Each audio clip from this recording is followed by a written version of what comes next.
घमंडी हाथी और चींटी। एक चींटी खाना लेकर घर जा रही थी। तभी उसे रास्ते में हाथी सोया हुआ दिखाई देता है। हाथी को अपने विशाल शरीर और ताकत पर बड़ा ही घमंड था। घमंडी हाथी को देखते ही चींटी सोचने लगती है, अरे ये तो वही घमंडी हाथी है। हाथी ने कल खरगोश को मारा और चिड़िया का घोंसला भी तोड़ दिया और अब यहाँ पे मजे से सो रहा है। रुको, अभी इसकी नींद हराम करती हूँ। चींटी हाथी के सूंड के अंदर चली जाती है और उसे काटने लगती है। तब हाथी एकदम से जाग जाता है और चिल्लाने लगता है। हाथी को चिल्लाते देख चींटी को बहुत खुशी मिलती है और वो बार बार उसे काटने लगती है। बाप रे, बहुत जलन हो रही है। कौन है मेरे सूंड के अंदर? बाहर निकलो। चींटी तो हाथी के मजे लेती है। तब हाथी तालाब के पास जाता है। वो सूंड में पानी भरकर जोर से फेंक देता है। तब चींटी पानी के साथ बाहर निकलती है। चींटी को देखकर हाथी को बहुत गुस्सा आता है। अरे इतनी सी चींटी तूने मुझे दुख पहुंचाने की कोशिश कैसे की? तेरी इतनी हिम्मत! रुक, अभी तुझे मजा चखाता हूँ। अरे जा, मेरे काटने से तुम्हें कितनी जलन हुई पता है कि भूल गए? अपने घमंड में सबको कितना परेशान करते हो। किसी के दर्द के बारे में कभी सोचा है? अब खुद को दर्द हुआ तो कैसे बौखला गए। देखो, आज के बाद ना किसी को परेशान मत करना, नहीं तो मैं मेरी पूरी गैंग को लेकर आऊंगी। ऐसा कहकर चींटी वहां से चली जाती है। हाथी को अभी भी सूंड में जलन हो रही थी, इसीलिए वो तालाब के अंदर चला जाता है। उस चींटी पर उसे बहुत गुस्सा आ रहा था। जब हाथी की जलन कम हो जाती है तो वो तालाब से बाहर आता है, पर वो अभी भी बहुत गुस्से में था। वो गुस्से में जानवरों को मारने लगता है, पेड़ों को तोड़ने लगता है। उसे देखकर तो जानवर डर के मारे भागने लगते हैं। तब खरगोश कहता है, अरे बाप रे, इस हाथी को क्या हुआ? आज तो बहुत ही गुस्से में दिख रहा है ये। अरे साथियों, चलो भागो।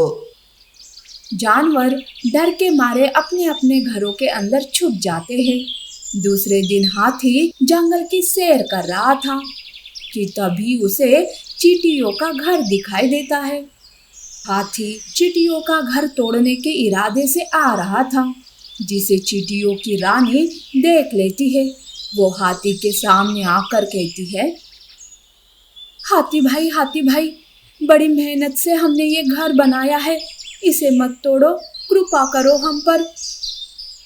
रानी चींटी के साथ सारी चींटियां हाथी के सामने विनती करती हैं, पर हाथी अपनी सूंड से जोरों से फुंकर लगाता है, जिससे चींटियां उड़ जाती हैं तो मिट्टी का घर गिर जाता है। हाथी इतने में ही नहीं रुकता, बल्कि अपने पैरों से घर को मसल देता है, जिस वजह से कुछ चींटियां मर जाती है, उसका खाना बर्बाद होता है और घर भी टूट जाता है। रानी चींटी बड़ी दुखी थी। तभी वहां वही चींटी आती है। उसे देखते ही रानी चींटी कहती है, ये सब तुम्हारी वजह से हुआ है। क्या जरूरत थी उस घमंडी हाथी से दुश्मनी मोल लेने की?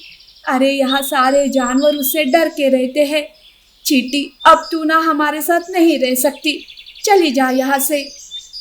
रानी चींटी उस चींटी को वहां से भगा देती है। बेचारी चींटी अकेली पड़ जाती है। उस घमंडी हाथी की तो अकल ही ठिकाने पर नहीं आई। अब तो उसे अच्छा सबक सिखाना होगा। चींटी घमंडी हाथी को ढूंढने लगती है। हाथी चींटियों का घर तोड़कर आराम से पेड़ के नीचे सो रहा था।